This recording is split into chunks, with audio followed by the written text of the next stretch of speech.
বীরভূম জেলা তৃণমূল কংগ্রেসের সাংগঠনিক দিক থেকে এক নতুন দিশার সূচনা হলো আজ। বোলপুরে দলীয় কার্যালয়ে অনুষ্ঠিত হলো জেলা কমিটির বৈঠক, যা এই প্রথমবার কোর কমিটির সরাসরি তত্ত্বাবধানে আয়োজিত হলো। এর আগে অনুব্রত মণ্ডলের নেতৃত্বে এই বৈঠকগুলি জেলা সভাপতির তত্ত্বাবধানে অনুষ্ঠিত হতো, কিন্তু আজকের বৈঠকে উপস্থিত ছিলেন জেলার প্রতিটি ব্লক ও অঞ্চলের সভাপতি, যা দলীয় ঐক্যের এক দৃঢ় বার্তা বহন করে। জেলা কোর কমিটির চেয়ারম্যান আশিস বন্দ্যোপাধ্যায় জানালেন, আজকের বৈঠকের মূল আলোচ্য বিষয় ছিল 21শে জুলাই কলকাতায় অনুষ্ঠিত হতে চলা শহীদ দিবস সমাবেশ। তিনি বললেন, প্রতিটি ব্লক ও অঞ্চল থেকে যেন ব্যাপক সংখ্যায় কর্মী ও সমর্থক শহীদ দিবসে অংশগ্রহণ করেন, সেই প্রস্তুতি নিয়ে বিস্তারিত আলোচনা হয়েছে। দলের শৃঙ্খলা, সংগঠনের শক্তি ও আগামী কর্মপন্থা নিয়েও মত বিনিময় হয় বৈঠকে। তৃণমূলের এই সাংগঠনিক বৈঠক রাজনৈতিক মহলে বেশ তাৎপর্যপূর্ণ বলে মনে করা হচ্ছে। 21শে জুলাই তো আজকে নয়, 93 সালের 21শে জুলাই। আর ওই দিনে আমরা স্পটে, আমি, চাঁদু, সুজন ব্যানার্জি, বোধহয় আমাদের বিকাশ, মলয় মুখার্জি, তখন আমরা সবাই ওখানে ছিলাম। সুদীপ্ত ছিল। এটা 93 সালের ব্যাপার। সেই দুর্দর্শ দিনটা দেখলে গা আঁচকি ওঠে আমাদের। সেই কারণেই 21শে জুলাই যে মিটিং হলো, সবাইকে যাওয়ার জন্য বার্তা, এবং বীরভূম জেলা থেকে না বেশ ব্যাপক লোক যায়, তার ইতিহাসটা বলার জন্য। আর ওই ইতিহাসটা যেটা চাঁদু বললো, সেটা চাঁদু সুন্দর করে বললো। ইতিহাসটা সবাই জানে না, ভয়ঙ্কর এক ইতিহাস। চাঁদু যে কথাটা বললো, মন্ত্রী হয়ে বললো, তখনকার দিনে কর্মী হয়ে বললো, তো ইতিহাসটাকে তুলে ধরা উচিত।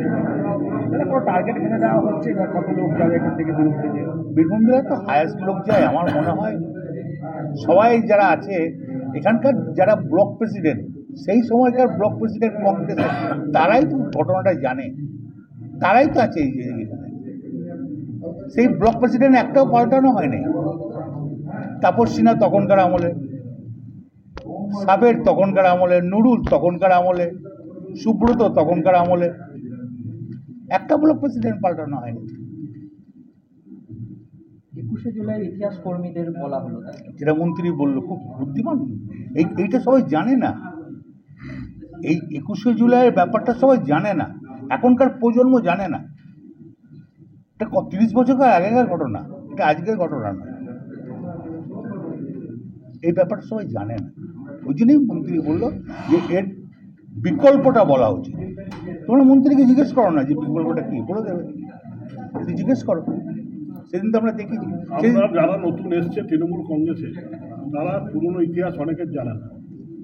তাই দলটা যে কীভাবে তৈরি হয়েছে, যে কী কষ্টের মধ্যে মাননীয় মুখ্যমন্ত্রী সিপিএমের গুন্ডাদের হাতে মার খেয়েছেন, পুলিশের হাতে মার খেয়েছেন, কিন্তু ময়দান ছেড়ে পালাননি। সেই এবং আবেগের মধ্যে দিয়ে ধীরে ধীরে দলটা তৈরি হয়ে আজকে 11 সালে মামাটি মানুষ সরকার গঠন হয়। তা এই ইতিহাসটা যারা জানে না, তাদের মধ্যে দলের সম্বন্ধে ভক্তি চলে যাচ্ছে, থাকছে না। এবার যারা জানছে, তারা এখনো দলটাকে ধরে রেখেছে। তাই আমরা চেয়েছি যে প্রতিটি অঞ্চলে, প্রতিটি ব্লকে এই 21শে জুলাই প্রচারে যারা যাবে, ব্লক সভাপতি, অঞ্চল সভাপতি যাবে, তাদের আমাদের বলা হয়েছে এই ইতিহাসটা যেন বলে সাধারণ মানুষের কাছে তুলে ধরে। তাহলে এখনকার প্রজন্মরা জানে, যেমন কংগ্রেস কি করেছে না করেছে প্রজন্ম জানে না। আর তখন কিন্তু আমরা সব কংগ্রেস ছিলাম 93 সালে। ঠিক আছে। আগামী 21শে জুলাই সভাকে সফল করা, তাতে আমাদের যারা আছেন তারা সবাই আলোচনায় অংশ নিয়েছেন, যেমন অনুব্রত মণ্ডল, যেমন ফারুক শেখ, যেমন বিকাশ রায়চৌধুরী, সোমনাথ সিনহা, শীত মাল, সুদীপ্ত ঘোষ, মলয় মুখার্জি, রানা সিং এবং আমি। আমরা সবাই আলোচনায় একটাই আবেদন করেছি যে সমস্ত বছরের যে লোকজন নিয়ে যাওয়া হয়, তার থেকে অনেক বেশি লোকজন নিয়ে এবার যেন কলকাতার রাজপথকে ঘুরিয়ে দেওয়া। এই আবেদনটুকুই আমরা রেখেছি। এবং এখানে আমরা আর একটা সিদ্ধান্ত নিয়েছি যে আজকে যারা তরুণ প্রজন্ম, অনেকে হয়তো 21শে জুলাই সম্পর্কে জানেনি, যে কি কেন 21শে জুলাই, এইটা প্রচার করার জন্য আমরা এখানে একজনকে দায়িত্ব দিয়েছি, যে দেবাশিস সাহাকে, যে তিনি লিফলেটটা লিখে আমাদেরকে দেবেন এবং আমরা সেটা আলোচনা করে সেটা ছাড়ব। আমরা মনে করি যে 21শে জুলাই একটা আবেগের দিন, 21শে জুলাই আমাদের প্রাণ দেওয়ার দিন, 21শে জুলাই আমাদের সংযত হওয়ার দিন, 21শে জুলাই মমতা বন্দ্যোপাধ্যায়ের নেতৃত্ব এবং অভিষেক বন্দ্যোপাধ্যায়কে অভিষিক্ত করার দিন। আমরা মনে করি যে এই দিনটির সঙ্গে আমাদের প্রাণের আবেগ জড়িয়ে রয়েছে।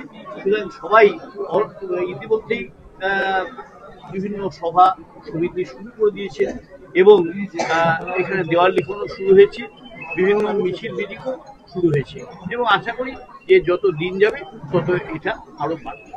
কত টার্গেট নেওয়া হয়েছে দাদা? তাও প্রায় লক্ষ টার্গেটটা আজকে বলবো না, বলবো 12 জুলাই। দাদা হুগলি দিবসের সরকারি অনুষ্ঠানে আমন্ত্রণ কার্ডে এসআরডি এর চেয়ারম্যান অনুব্রত মণ্ডলের নাম নেই, এই বিষয়ে কি বলছেন? আমন্ত্রণটা যে কই তাকে জিজ্ঞাসা করুন। আমরা দেখি এটা সরকারি অনুষ্ঠান, সরকারি অনুষ্ঠান যে আমন্ত্রণ করেছে তাকে গিয়ে জিজ্ঞাসা করুন। এটা আমার কি না, এসব দ্বন্দ্ব নয়, আর দ্বন্দ্ব আপনারা লাগাচ্ছেন, দ্বন্দ্ব আপনারা লাগাচ্ছেন, দ্বন্দ্ব আমাদের নয়। আমরা দ্বন্দ্বহীন। বিভিন্ন সময়ের পরে কোর কমিটির তত্ত্বাবধানে প্রথম জেলা কমিটির মিটিং, হ্যাঁ। কমিটির তত্ত্বাবধানে আপনারা দেখলেন জায়গাটা নিয়ে কর্মীদের কতটা প্রাসঙ্গিক বার্তা আপনারা দিতে পারেন? কিন্তু আমরা মনে করছি তো এত এত বুঝতে পারছেন না, একটা শুধুমাত্র মেসেজের মধ্যে দিয়ে এই লোক সমাবেশ হচ্ছে। আমরা কাউকে ব্যক্তিগতভাবে চিঠি দিইনি, আমাদের একটা মেসেজের মধ্যে দিয়ে এই লোক কত আগ্রহ ছিল এই মিটিংটার প্রতি, এটা তো আজকে তারই প্রমাণ। এবং সবাই সমস্ত অঞ্চল থেকে, সমস্ত জায়গা থেকে পদাধিকারীরা এবং অর্থাৎ ব্লক সভাপতি, অঞ্চল সভাপতি, তারা যেমন এসছেন ঠিক তেমনি এমএলএরা এসছেন, চেয়ারম্যানরা এসছেন, সর্বস্তরের কর্মীরা এসছেন। স্বাভাবিকভাবেই এর একটা প্রাসঙ্গিকতা আমরা বোঝাতে পেরেছি বলেই তারা এসেছেন। আজকে কোনো বার্তা দেওয়া হলো তাদেরকে 21শে জুলাই ছাড়া? 21শে জুলাই ছাড়াও